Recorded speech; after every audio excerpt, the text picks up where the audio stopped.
everyone, it's Emma here from Just a Girl Who Loves Elvis. Today's episode is one I've really taken my time with, because when we think about Elvis at Christmas, I don't rush to the big moments. I don't rush to the image people expect. I slow down. And when I slow down, what always comes back to me is faith. Not in a dramatic sense, not in a preachy sense, but in the way faith quietly sits underneath everything else, especially at Christmas. I think Christmas has a way of doing that. It makes us reflective, whether we want it to or not. It softens us. It makes us think about where we came from, what we believe, and what we're holding on to as another year passes. And Elvis Presley felt that too. That's why I wanted to talk about this today. Not to convince anyone of anything, but to share something that mattered deeply to him and that I genuinely respect.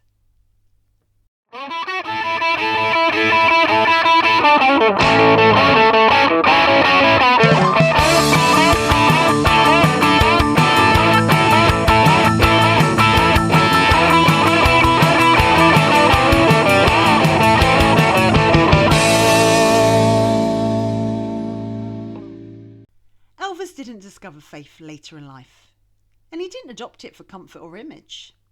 He grew up with it. Church wasn't something occasional.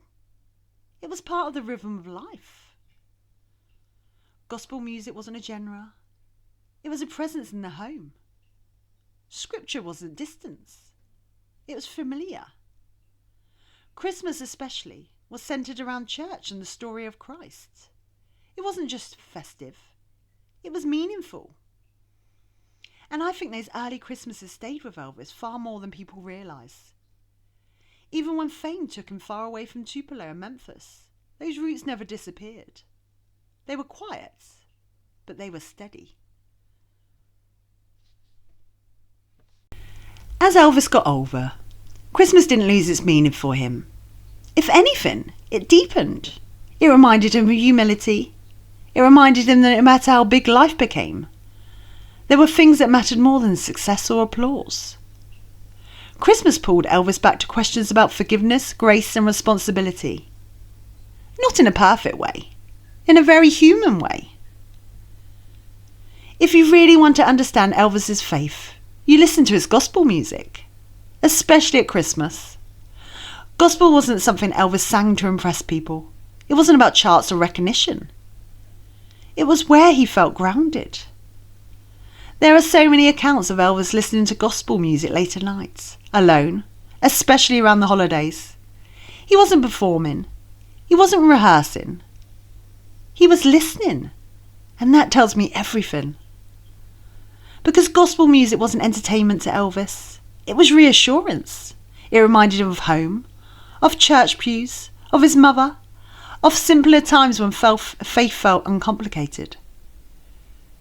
Christmas seemed to make that pull even stronger. I want to talk about this part gently and honestly, because it matters. Elvis did sometimes preach, especially to the Memphis Mafia and people close to him. And I've never seen that as a negative.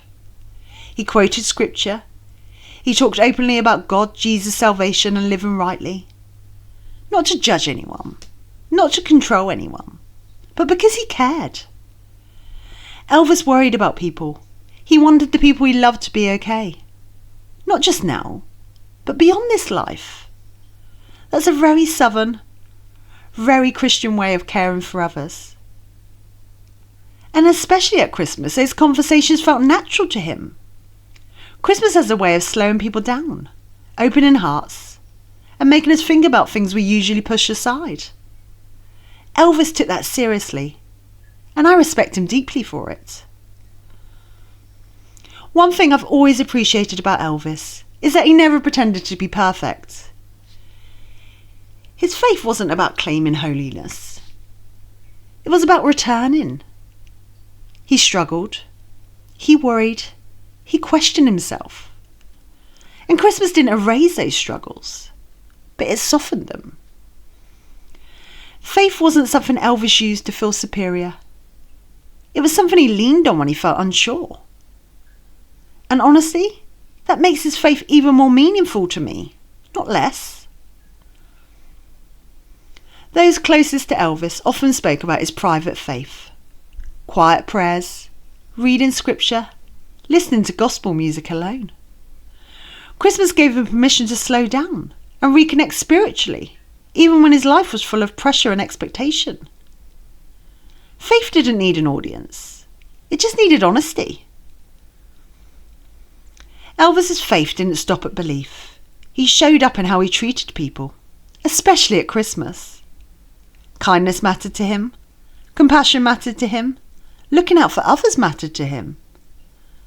That wasn't performative. It was consistent. Faith for Elvis wasn't just something he spoke about. It was something he lived.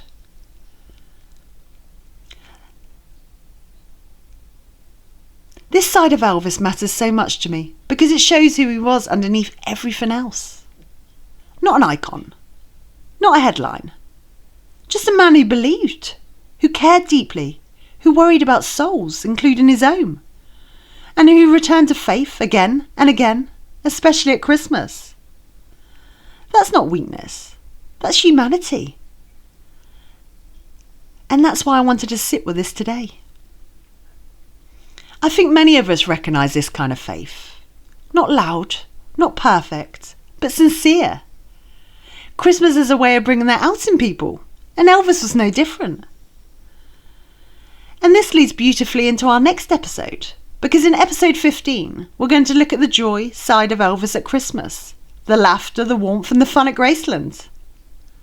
Faith grounded him, joy lifted him, and both lived side by side. And as we come to the end of today's episode, I just want to say this. Faith doesn't have to be flawless to be real. Christmas doesn't have to be perfect to be meaningful. Sometimes it's simply about believing, caring, and doing the best we can. Thank you so much for spending this time with me. Until next time, take care of yourselves, take care of each other, and as always, Merry Elvis Christmas, everyone.